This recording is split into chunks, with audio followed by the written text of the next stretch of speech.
Hello, and welcome to another episode of Hipster versus Heathen. I'm Chris Patone. I will be your resident hipster trash for the duration of this episode. I'm Logan. I'm generally the Heathen. Generally. Today, we're going to be talking about an album that our resident Heathen here decided to bring along to give me a chance to be on the negative side for the very second episode of this podcast. How you doing today? Well, I picked an album from one of my favorites, Nirvana. Oh, really? Yeah, don't act so surprised. I mean, yeah, we just listened to it before. Yeah. I'm sorry. It's really late tonight. It's been a good day. A very rainy Monday. I mean, how you feeling right now? Good. I'm glad I get to talk about probably my favorite band aside from The only band you like. Well, the only band I liked for a while. So Nirvana, they're popular for Smells Like Teen Spirit and Heart-Shaped Box and all these other songs that I guess people who casually listen to music know more so than their other stuff, which is why I decided to go with probably their most obscure album, Incesticide. Yeah, I'd say so. I mean, so everybody knows Nirvana for having essentially defining a generation and all these different things attributed to them. Pretty much. And then obviously Kurt Cobain killed himself, which, that was a nice way to slip into that. It's well, of course, since he defines a generation, gotta fucking off himself towards the end. It was a lot of pressure, let's be fair. There was a lot of pressure on that guy. And he was a generally active person in his art, so he was constantly making things, and Incesticide was a product of that. Essentially, him making and writing so many songs that there was just so much left over, they managed to squeeze out another album in between Nevermind and In Utero, essentially just comprised of all of the extras, the B-sides. The B-sides, yeah. So I think it was interesting to get another view into his works, things that I guess he didn't really deem worthy, even though he did put it out. Yeah. But it's giving you this whole new perspective on this, not artist, this group, that they have so many other works that you know of, and then seeing this other end of it is just, it's interesting to me. So, again, Incesticide is just a way to delve into this world and get this whole new side of it. And there's it's more of a real vibe for Nirvana, which is weird to say. Yeah. Because that's most of what people know them for, essentially just saying what they feel and playing these really emotional songs. Yeah. Yeah, I mean, apparently, like you were saying before, apparently Kurt Cobain would come out of live shows and, his throat would be bleeding. Yeah, he was really passionate about performing and it was all for him, really. I don't think he really cared about his audience. He would just perform and really get into these pieces that he would write for himself, and I guess it was mostly him writing, but yeah, of course. Yeah, he was very passionate about his work, which I again find incredibly interesting. So I want to hear what you think about Incesticide, being that I'm the only one who's listened to it before now. Yeah, I mean, I honestly, which it sounds bad if I'm supposed to be the hipster again, but I honestly hadn't even heard of this album until you brought it up.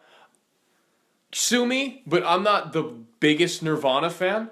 I very much appreciate Considering their you're work. the person who introduced me to them. Really? Yeah, I never. When was that? Yes, back in high school, sophomore year, I had never heard "Smells Like Teen Spirit," and I'm like, "What is this? This What? is magic." Yeah.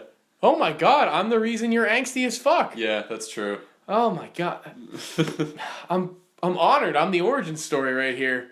Yeah, but I'm not the biggest fan of Nirvana other than their hits, which I really appreciate. And of course, I really appreciate all the things Kurt and Grohl and all of them did for music. Can't even remember the third guy's name, huh? There was there were only 3? Well, they changed members a lot. On Come As You Are, it's not Dave Grohl playing the drums. Really? Yeah, there was another guy, and then they replaced him. No kidding. In the middle of Nevermind. You learn something new every day in school. But the third guy is Chris Novoselic. Novoselic? Yeah, he's what kind of nickname? Last name is that? Yeah, his first name's weirder than his last name, let's be honest. But if you check out his Twitter, he's very politically active. Really? Oh, yeah. All things Trump, he does not let slide. Oh, man. Well, let's not get into politics yet. We're already having a pretty harsh debate today. So, since we're going to do the rundown again, and I'm the converse, I think I should start first. So basically, I'm going to have to agree with Logan that this is a B-sides album, and that's for better and for worse. You know, it's better for the type of people who are interested in getting a deeper look into how Nirvana creates their music. And getting, like, digging deeper into digging deeper into the minds of the artist. Not only like the heads, the hearts, and really behind the scenes before mixing and mastering, but once again, for better or for worse. Now, I'm not the biggest fan of the whole concept of releasing unfinished music because I feel like so much effort and so much of the things that we love about music come from the editing and the mixing and the mastering. Yes, of course, there is talent coming from artists, go figure, but a lot of the things, especially about Nirvana that we like, you have to accredit to the producers. Because, for example, this album to me felt more like a early 90s punk album than grunge.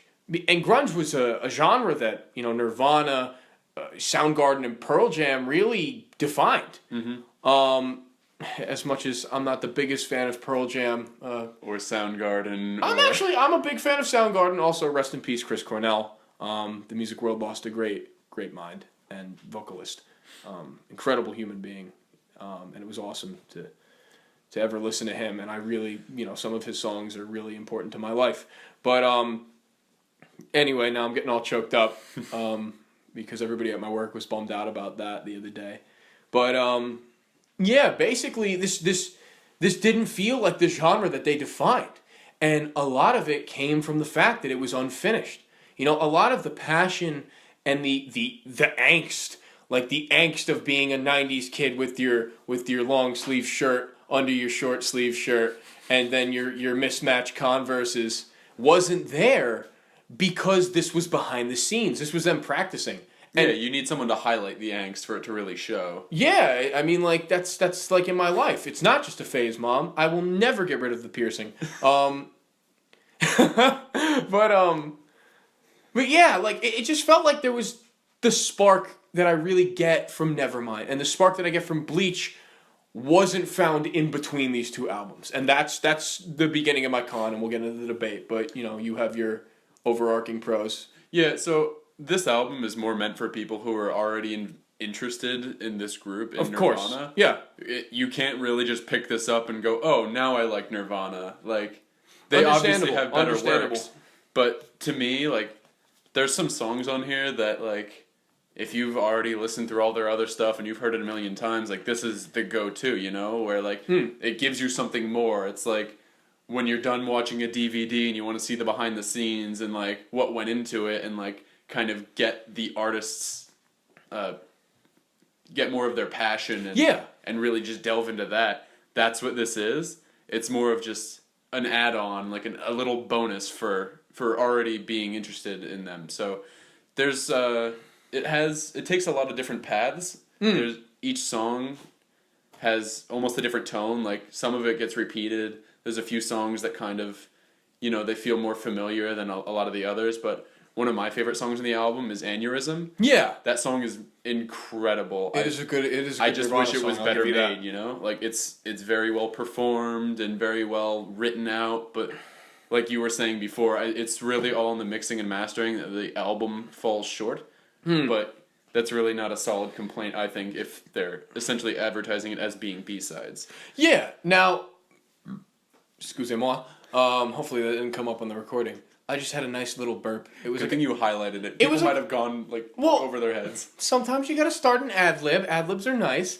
Like that was like a nice little like fragrant burp, I'd say. I don't know, like I didn't eat a lot today. I had a lot of coffee in me, and I hate how that upsets your stomach. You know what I mean? Yeah, coffee is it's not equivalent to Pepto-Bismol. Well, I mean, but it's also like I just wish that it didn't have such a downside for me. Like, I love caffeine. Caffeine's been a huge, important role model in my life. Kind of like Kurt Cobain, which we'll get back to. But I don't know, like it killed me today. Like I was like.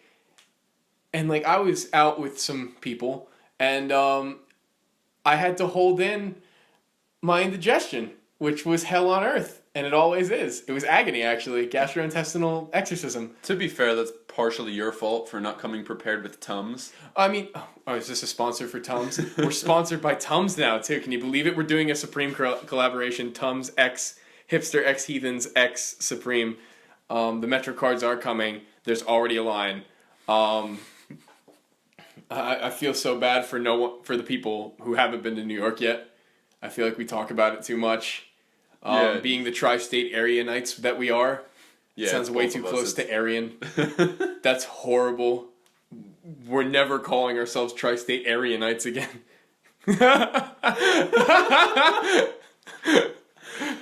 I want a sticker with that. What? Just get a sticker for the back of my car. Tri-state area nights. And then highlight Aryan. Like, yeah, it's spelled Aryan. They're not beating around the bush at all. Yeah, tri-state Aryan, and then just like have people question it. Just be like, well, he could be someone from the tri-state area. Where were we? Nirvana. This is a music podcast. Incesticide. That's right. This is a music thing. The album is a play on the term insecticide. Yeah, and a weird one at that. Which is why it's hard to Google, because if you misspell it, it's like, I don't know what you're trying to spell, Logan. Well, it looks like you're looking up raid, but in the creepiest way possible.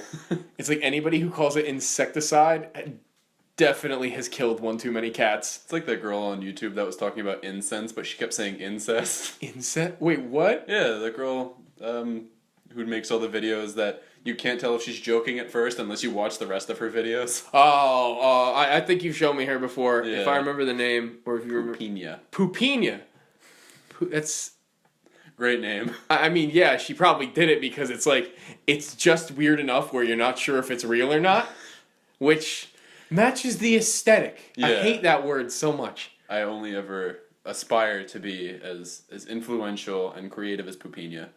I aspire to be a wallflower. I don't know why that's a term. You know what I mean? Like, wallflower. I always thought of it as like the term fly on a wall. Yeah, but like fly on a wall makes more sense than wallflower. Maybe it was made in like the Victorian era where they had more wallpaper that was floral. Oh, that's actually not a...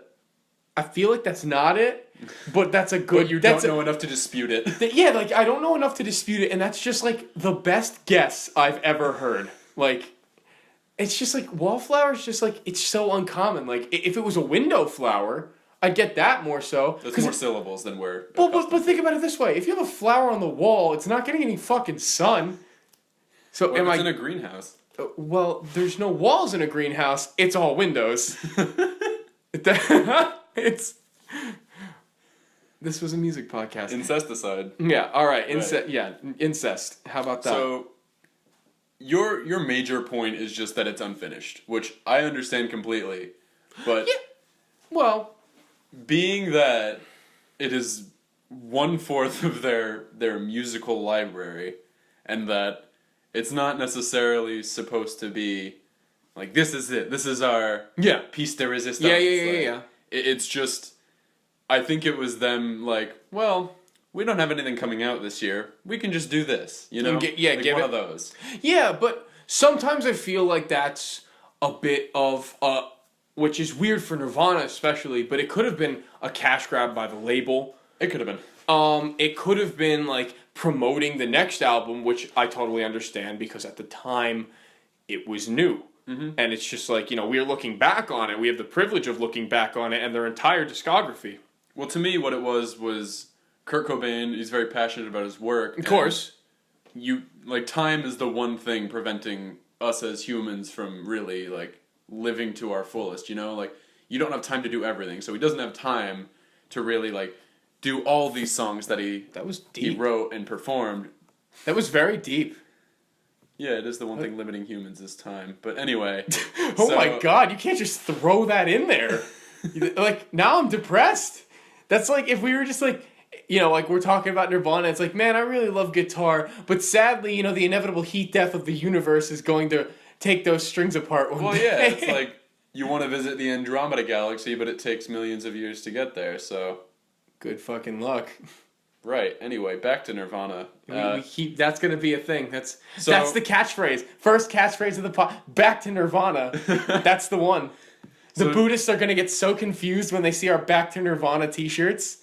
Oh God, we've lost the Wisconsinites last episode, and the Buddhists this episode. Buddhism. I know so little about most religions, but I don't want to assume. I did read some Buddhist things. I don't know if it's like official religious. The Art of War. No, that's Sun Tzu's strategies for battle. That's Chinese, but I read The Sacred Path of the Warrior, Shambhala. I had to read it for a class on religious studies, and it's a really interesting idea, the concept of a warrior in their eyes. It's like it's everything you'd expect from being a good person, but with a little added like gung ho to it. Have you ever read anything about Nirvana or pertinent to this episode? Back to Nirvana. So yeah, I'm sure he's talked about it in interviews that you can find online. They're not in my head fresh, so I'm just kind of like going out on a whim here. Yeah. So I'm assuming the rationale behind the release of Incesticide was we can't do everything we want. So I don't necessarily have the time or maybe the resources or what have you to complete this album to where I am 100% content with the outcome. So probably what I hope happened is he's like, well, I want people to still see this work and I still want to put it out there because I'm still proud of it, like to some degree. Yeah. Like, something had to have gone into it. Of course, yeah. So you put it all together because there is still a lot more of Nirvana that was not heard at this time and was not heard even now. Like there's still unreleased things that of the course public is unaware of. So this is one of those things where yeah, it's unfinished, but if I get it out there, I'll still feel good about something. All right, well, so my argument it doesn't just apply to Nirvana, and I can get into the specifics on why I still think, though, this is probably, and, sometimes the most obscure album ends up being a fan favorite, and more than a fan favorite, it ends up being, like, the most posthumously popular, you know what I mean? But with the recent uprising of, hey, let's release unreleased music, and it's been going on since obviously the 90s and even beforehand, I'm sure, but none that I can recall. Unfinished music, I just don't feel like it should go into one album. I am making the case against the Untitled Unmastereds, which is a fantastic album. The Michael Jackson's Escapes, and the Incesticides of the world. Incesticide. I'm not good with homophones, even though they're not homophones. They're two separate words. You just flip two letters around. Is there a word for that? My dyslexia? Yeah. That wasn't funny. That just wasn't funny. I'm really trying, because I'm so tired today. Because it's like basically midnight tonight, ladies and gentlemen. I love calling you guys ladies and gentlemen. We'll think of a sweet little... Why don't we just say ladies? Maybe we'll start getting phone numbers out of it. Ladies. I also need to keep my voice deeper because on recordings I sound nasally. I love a Dimitri Martin bit where like weird situations to say ladies afterwards. Like after you've just blown your nose, you look at someone and go, ladies. What the hell? Yeah. Glad we're resorting to talking about other comedians' jokes to... I fucking love Dimitri Martin. Dimitri Martin is a fantastic comedian, and there's a lot of... performer. He's a real showman, which you don't get a lot these days with almost any medium, and the few who are fantastic. Mm-hmm. I was just talking about this with somebody I know, and it's kind of hard to take their full word for it. But she's a huge fan of 21 Pilots. I'm not the biggest guy for 21 Pilots. All my friends are heathens, take it slow, right? I'm your only friend. I get it! Oh my god, did you write that down? No, I saw it in Suicide Squad. Oh, really? That movie was horrible. That wasn't a movie. That was like... That was the unfinished B-side of the DC universe. which is already an unfinished B-side that's put really, really fast so they can catch up to the same track time. Yeah, the difference is Nirvana wasn't trying to catch up to anybody. Well, Nirvana just wanted to make their music, you know, like They were performing for them. But yeah, like you don't get the level of showmanship anymore Out of unfinished work. Not just unfinished work, but like you just don't get it But I from feel a like- lot of people. I feel like the difference there is releasing unfinished work and being totally honest that it's unfinished is definitely a separate thing than releasing unfinished work and saying, this is our new album, everybody. Yeah, but we're the Gorillas. Wow. I was gonna bring in humans too. We got that episode. I mean, we can agree on one thing. I wasn't very fond of the new Gorillaz album, and I'm a huge fan of Gorillaz. I don't know. I love the passion that normally goes into Hewlett's and Albarn's work with the Gorillaz and all the features. This one just didn't feel finished.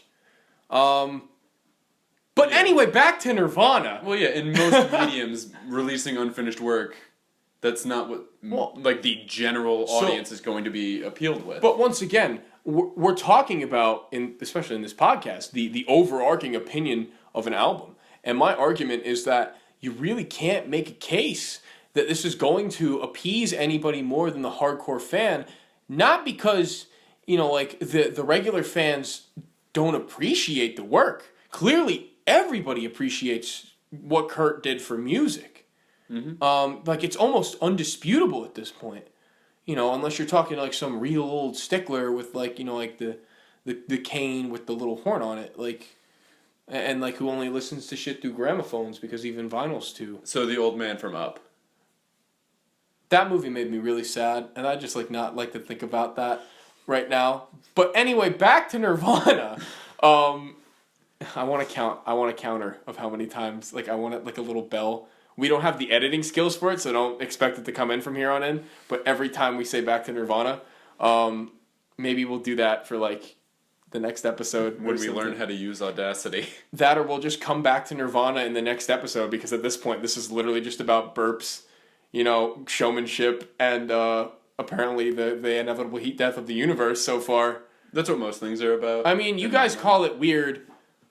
I call it Monday. It's almost Tuesday. It is almost Tuesday at this point. You guys are joining us for midnight. Yeah. All right, so Ladies. Your opinion on unfinished work is... My opinion on unfinished work is that it can be used well. Mm-hmm. It can say, hey, this is a thought that came from the same time period as all of this finished work, but it didn't feel like it quite fit the album. It didn't feel like it was ready yet, but I want to show you the bun in the oven, so to speak. Yeah, it's like, here's all these things that made it through, like, to see the light of day, and then these are the things that give you better understanding of, I guess, the artist or just the time period. Well, yeah, you're saying it's more about the I'm making up words every... The perspective. The perspective, mm-hmm. And, like, the things that go on in their head. Yeah. Like the machinations, or... It's almost like to study them, Yeah, but once again, to have that for, educational purposes of Nirvana and music history is great. But or just even if you're intrigued enough to go look for it yourself. Yeah, but to have it for an album proper, I just feel like it's shoehorning, or like it feels like the whole process is undermined, because an album is like an art gallery, and you wouldn't release an art gallery of unfinished work. In my opinion, it just you get the ideas where they were going with it, but you don't get the full flavor. But do you think that devalues the other artists' work, or just devalues them as a whole? I don't think it devalues the band at all. I think that it's fine. My argument is, though, I think that it would be better, and I think that it would almost be more educational if that's what you're going for, and you would see more into their head, is if you had the track list and then inserted into albums were like bonus tracks on maybe a deluxe edition. Like, I love bonus tracks on deluxe editions. Normally those are B-sides. Yeah. And they would have rough edit or like unmixed version. You know what I mean? And then you really get to see, like, the 20th anniversary edition of In Utero, I think, did this fantastic.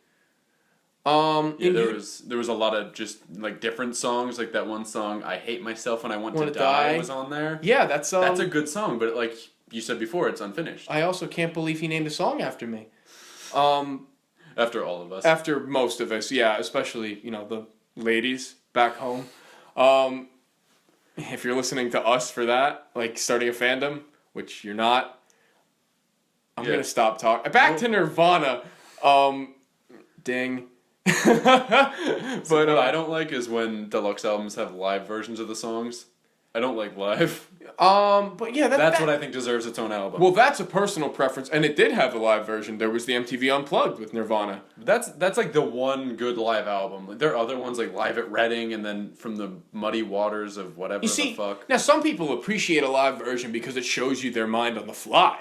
Which, that's true. As somebody who's been creating music for a while, hopefully some of it will end up actually being good or released or heard in general. Like I appreciate watching somebody's like their showmanship. Mm-hmm. You know what I mean? Which is like obviously there's talent and then there's showmanship. Like I feel like Kurt had the showmanship too. Like he put on a spectacle, which was what Nirvana was. It was a spectacle, and it was this like sudden release of this building angst. It was all about breaking the social norm, which is why it spurned out from punk, which is my next argument, is that a lot of the things that made the grunge movement grunge, came from post-editing. Like the producing and the mixing and the mastering of all the tracks. Like it's very famous, the production on In Utero, because it was very muddy and grainy and thick. It was bassy. It felt like grimy. Yeah, they literally had a song called "Rape Me." Like that was about, I think, like the studios essentially dicking him over, and he's like, "I've had enough of this." Well, yeah. Why do you think? Well, that was to catch people's ears and their eyes too. Well, you have a title named "Rape Me." People associate it with something else. But like the mixing and the mastering on that is what gave that album the now classic Nirvana sound. Yeah. So to hear rough edits and what seems to me personally like some okay jam sessions at times. I'm not saying it's lackluster. It's Nirvana. I'm a lot nicer than the Heathen when it comes to my negative critiques, apparently. But I'm saying that it ends up just sounding like a late 90s punk band. Yeah, a lot of what happens just with art, and I'm sure most works, is a lot of the quality comes from the finer details, That's true. It's the little touches that you add in that aren't necessarily noticeable, but they make all the difference. Well, yeah. I mean, like, when you're trying to make a sound, you don't realize just how much changes with one guy sitting at a computer for, like, 2 days. Yeah. Like, it'll go from, okay, this sounds like the generic tones of X, Y, and Z. All it takes is one guy to run it through a tape machine, and you got Mac DeMarco, and things like that. Like, you get, it takes a generic noise and makes it into something completely new, because it's just another layer of disconnect from the live recording to the album. Yeah, it's almost like, the way I like to think of it is when you're making cookies, and just that little bit of salt makes all the difference. And the key is to not mix up teaspoons and tablespoons. Because if you do that, then they get to be really salty cookies, and they don't taste very good at all. He's getting personal, and none of you, like maybe one of you understands this, since you probably know us, like Mom. Really, we're going to bring this up? Okay, I had one slip up. Speaking of, since, both of us are very tired. A few weeks back, we were bored, and it's desperate when grown men try and bake to have fun. Yeah, but they were cookies, because we were also hungry. I'm also baking some fresh gender rolls right now. I thought it was funny. I thought it was funny enough for the both of us and everybody back home.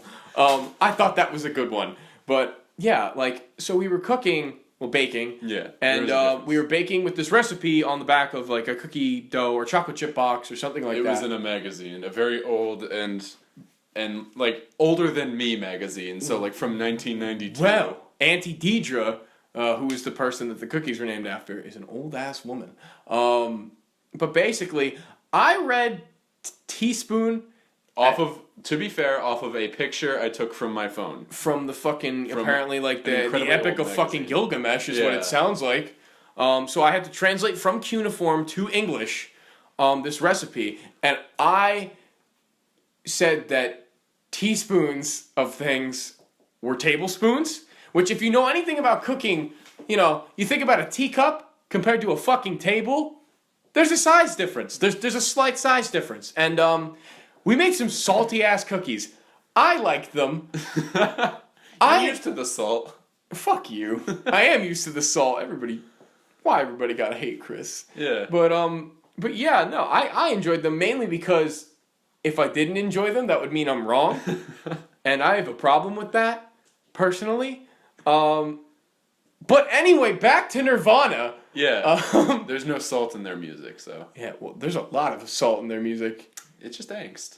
When you put it in the oven, it comes out as angst. Yeah, but that's like pink Himalayan salt to regular salt. There's just a color difference. Or sidewalk salt. Ew. Road salt. Nasty. That's like a really dangerous chemical, I found out. It's like really bad. That's really bad for the environment. Oh yeah, like it gets caught in the runoff, and then there's all these unexpected consequences of it. Well, I mean, welcome to the world of humans versus the environment. I mean, like, we've been causing issues since the dawn of time. Like, a lot of people don't realize, like, the Romans are the reason that the Sahara Desert got as big as it did. Isn't the Sahara Desert just in a dry period, and like throughout the history of the world, it's been a rainforest? Well, what happened was, I think, and don't quote me on this. This isn't a history podcast. This is a music podcast. But the Romans got in like a battle. What? It's not music. It can be whatever.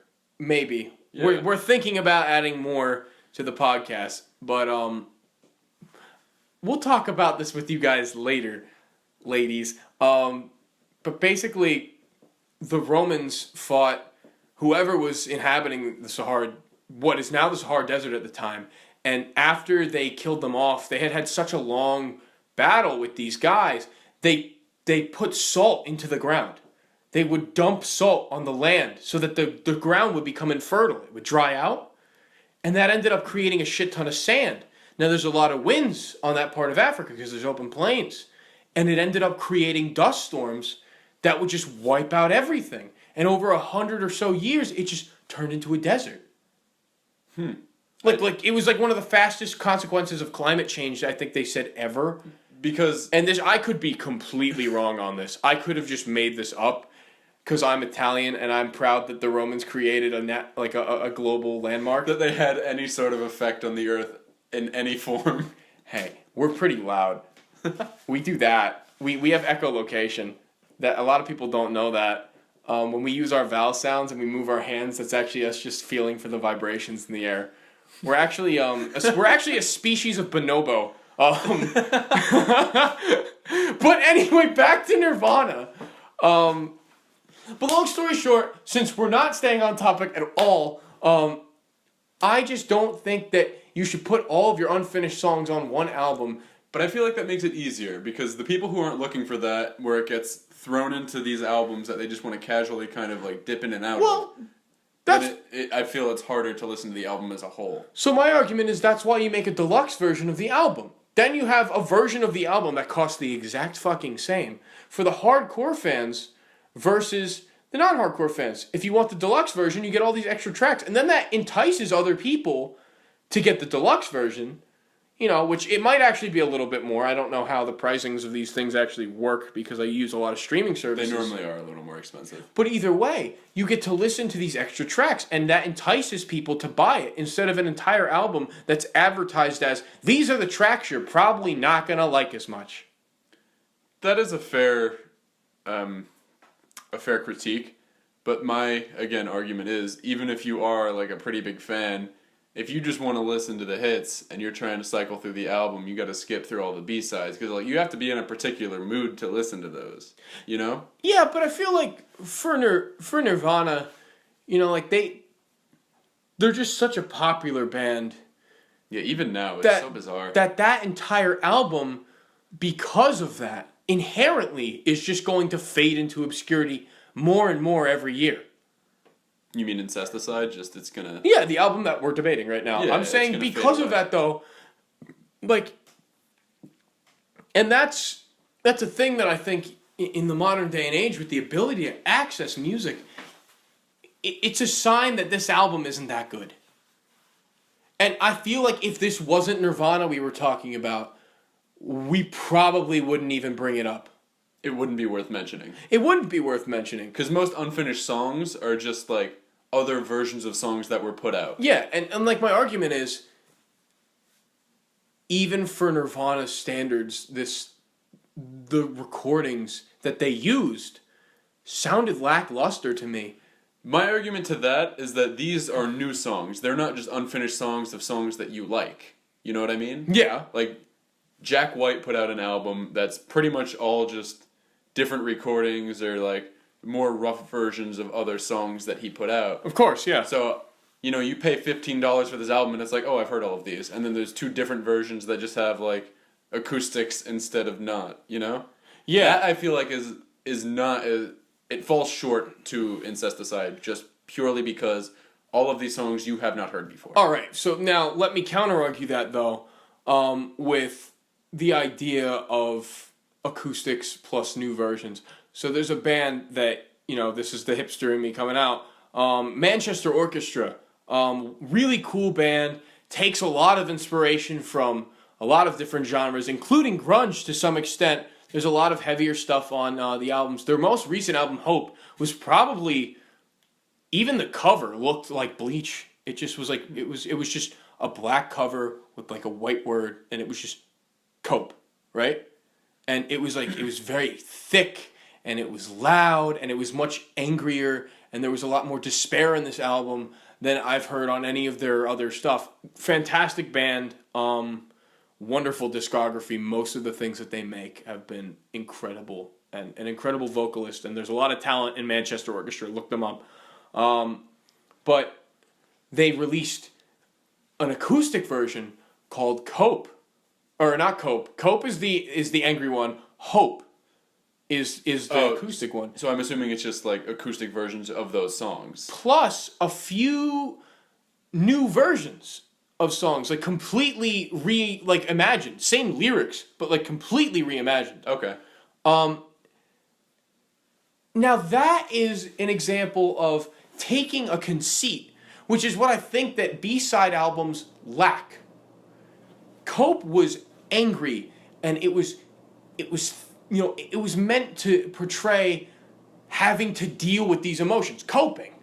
Whereas Hope took the ideas from Cope, if you're following along with the similar words, like insecticide and incesticide or whatever the hell we were talking about, and batone and bonobos, and it changed the meaning. It took acoustic versions of these songs and gave them a new emotion to portray. I don't see how that makes it better than putting out new music that's just a little less polished. It's more than just less polished. I feel like it depends on the person to enjoy one over the other. Welcome to the world of art. That's why we're debating. But I'm saying that Nirvana put together all these B-sides, and these B-sides have no meaning when put together.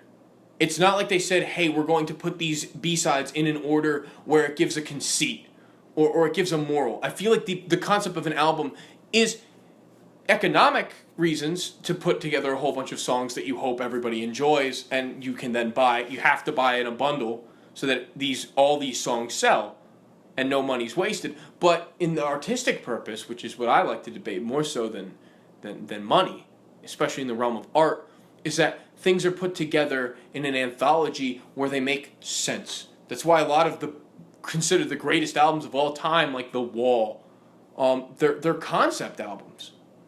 They're albums that follow a story or watch a change in someone's perspective, which is what I really appreciate about the concept of an album as a whole, is that they tell stories and they take similar ideas and present them to you under one label.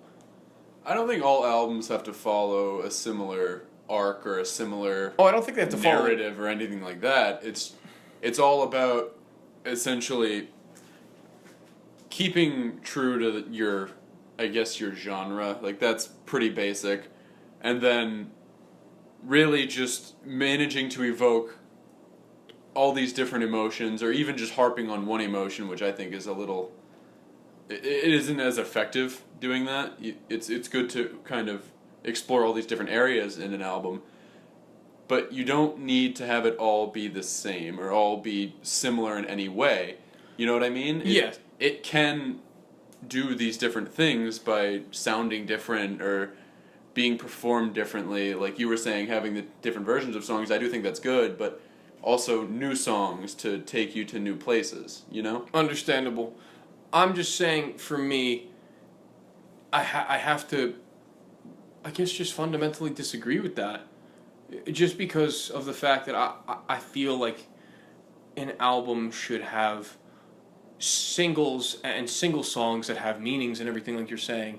And different versions can have different meanings. But I feel the beauty and like the albums that shine the best for me, that they represent an idea overarching.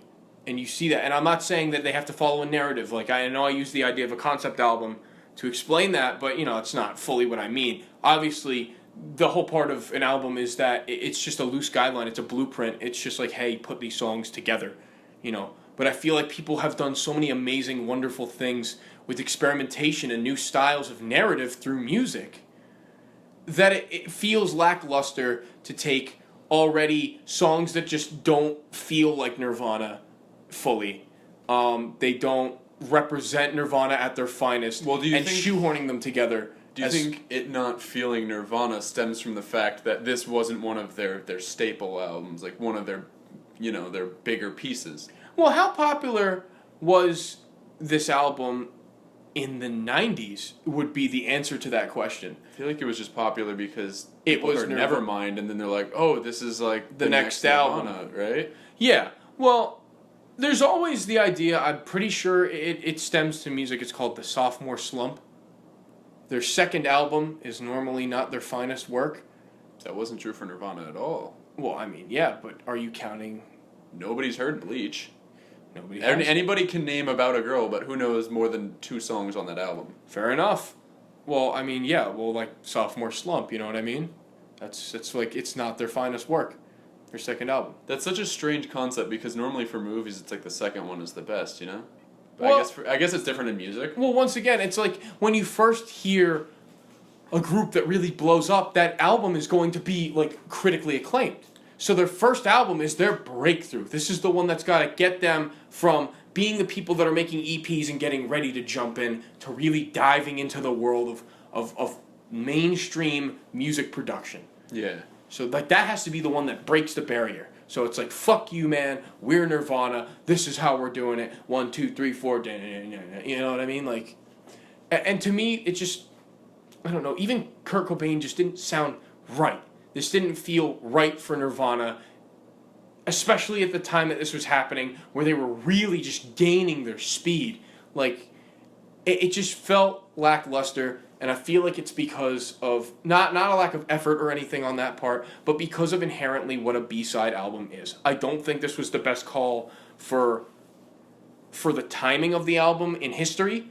I don't feel like it was the best call in general because I have a personal dislike of things that are just like shoehorned compilations. I feel like a lot of times an album feels sloppy that way. For an album that's literally made of sloppy songs, I feel like you can get more out of these singles and you can appreciate them more if they were put into the other 2 albums, split, and like, you know, like you could get like these versions or like these brand new songs that aren't finished, but you get where they would align if they were finished.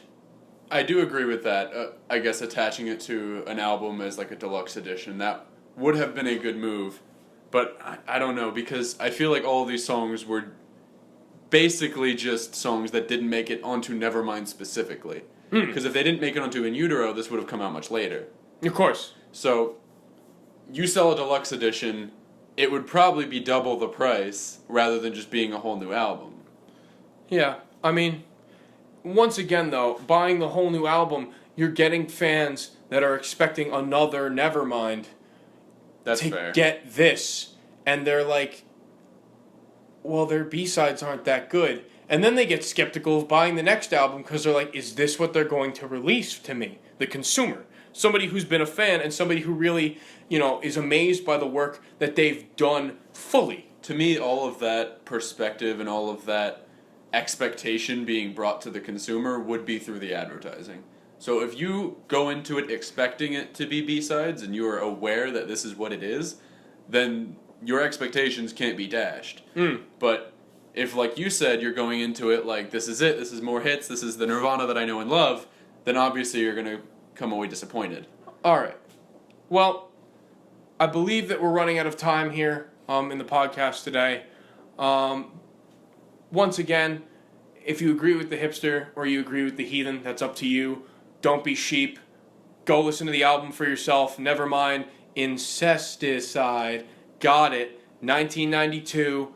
We'll link a track from the album in the description below. I'll link my favorite track from it. We'll link Logan's favorite track from it. The 3 things that we like and dislike about it? Or are we yeah, we got to do that really quick. Yeah. All right, 3 things that I liked. 1, I like the fact that it's more Nirvana. Absolutely love, I really appreciate Nirvana's part in history. I'm not the biggest fan of them, but I could appreciate anything that was put out by them because they were such a historically significant band, and they're such a significant band in the lives of a lot of people that are still alive today, and they influenced so many artists that are fantastic. One of the things that I really liked was that it was more punk inspired. I feel like grunge sometimes gets put in its own genre when in reality we don't realize just how much of the music before it inspired it. That more East Coast CBGBs, straight out the village kind of sound. There was a lot of like cool groovy like bass lines, a lot of more like 3 chords, but it was done in like a more typical punk fashion because there wasn't that muddy production. It felt like it was trying to be clean, but it couldn't be because of just like it just felt more upset than angsty. And 3, while it could also be something that I dislike, I can appreciate it too. Kurt Cobain's vocals were a little bit less grainy, and that was something that I was arguing, that I didn't feel the passion of a regular Nirvana album in this because it was kind of like, these are new songs, let's just come up with these ideas, and oops, these guys are going to record it and put it on an album. I appreciate hearing Kurt not screeching to the point where blood's coming out of his goddamn throat. And it's really cool. To me, that's what defines him, though. I like that side. That is what defines him, but it is cool to hear that if I'm trying to make a positive out of something I found an overwhelming negative, to be quite honest. Logan? So, to me, to attribute to your point that it is unfinished, I do see that as a weakness, and I don't like that in the album. Mm-hmm. Being unfinished, it's obviously not going to hit all the same notes as a normal Nirvana album, so Of course. it doesn't have all that power behind it. Yeah. Another negative, let's see. It should be easier to come up with negatives for a B-side album. Yeah, I know. That's what I mean. There's not a lot of great songs on that album, like just by volume. There's only memorable, yeah. There's only a few songs on there that I would name or even say that I enjoy listening to, even though this is one of my more enjoyed albums of theirs, I guess. And then I would also say, I guess that the album art kind of creeps me out. It's a little. Have you seen the picture? It is spooky. Yeah, that was actually a piece that Kurt Cobain painted himself. I don't like that. Listen, I mean, when you're dropping H all the time, you're not exactly gonna paint the happiest pictures. And let me tell you, that is not a. It's definitely unsettling. Yeah, it really creeps me out a little bit. I agree with you on that. Anyway, back to Nirvana. As in like back to Nirvana, as I'm about to experience the sweet bliss of sleep, nihilistic sleep. But thank you so much for listening, guys. We got a lot of feedback, a lot of positive feedback from a lot of the fans already, which is cool. We have fans already. That's kind of nice. We've got a lot of stuff planned in the works. We're gonna try and do the best we can with this. We're still figuring out how to do everything right. Learning how to produce and edit and and actually make an entertaining thing that someone wants to listen to for 40 minutes. Thank you once again so much for listening. I'm Chris. I'm Logan. And thank you for listening to Hipsters versus Heathens. We'll see you next time. You're gonna have to do that. Oh my god, that was almost an hour. That's almost double the length of the first one. Yeah, we could release an unedited version where we pretend we forgot to stop recording, and then we just start riffing on each other, right? Like that's what we're doing right now. Yeah, Look, this is the sponsored version. you're stupid and smell bad.